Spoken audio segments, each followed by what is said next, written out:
at makinig ngayon sa 7 benefits pag ika'y mag-iipon. Kung ipaalam sa inyo ito ngayon ang 7 benefits pag ika'y nag-iipon. Baka sakaling makatulong sa iyo aking kanta na magtatagumpay ka sa pag-ipon ng pera. First, you can achieve your financial goals dahil ang pera mo yan na magsisilbi mong tools upang iyong maabot mga pangarap mo sa buhay. Also, ang savings mo yan na magsisilbing tulay. Pangalawa, ika'y handa sa anumang emergency. Pag ikaw ay may sakit sa gamot, merong pambili. Sa medical ng iyong savings yan ang inyong security. Kaya save your money para secure ang family. Ang pangatlong benefits, pag ika'y mag-iipon, may pera ka na magagamit, pwede mong pangbakasyon at mapupuntahan mo pangarap mo na liparin dahil iyong mga ipon magsilbing pakpak mo rin. Pang-apat na benefits, pag ika'y nag-iipon, utang mo'y mababayaran o debt reduction. Utang ay parang kadena na sa iyo'y nakatali, ngunit ang iyong mga ipon ay magsilbi mo ng susi. Pang-lima na benefits, pag ika'y mag-iipon, you can help others na sila rin makabangon. At kapag tumulong ka ay may nakalakip na promise, sa kada tulong mo ikaw pa rin ay i-bless. Pang-anim na benefits, pag ika'y mag-iipon, magamit mo sa negosyo ang perang iyon. O sa hindi inaasahang matanggal ka sa trabaho, ngunit ang savings mo will work for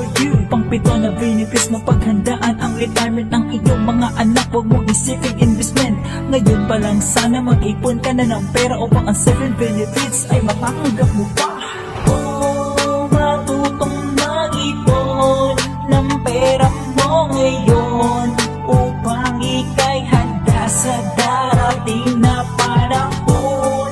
Matutong mag-ipon at makinig ngayon sa 7 ways or tips upang ika'y makaipon. Kasi what is left after spending, but spend what is left after saving. Ngayon naman ay mga tips ang aking ituturo upang iyong pag-iipon ay mas lalong lumago. Ang unang-una dyan ay set 7 goals. Magbibigay yan ng lakas at self-control. Dahil sa pag-iipon ang matutunang principle, sacrifice and discipline upang maging successful. At ang pangalawa ay establish your budget. Dapat mong ma-realize ang iyong spending habits. Sa pinili mo ngayong buwan, itotal mo mga receipts para malaman next month ang spending limits.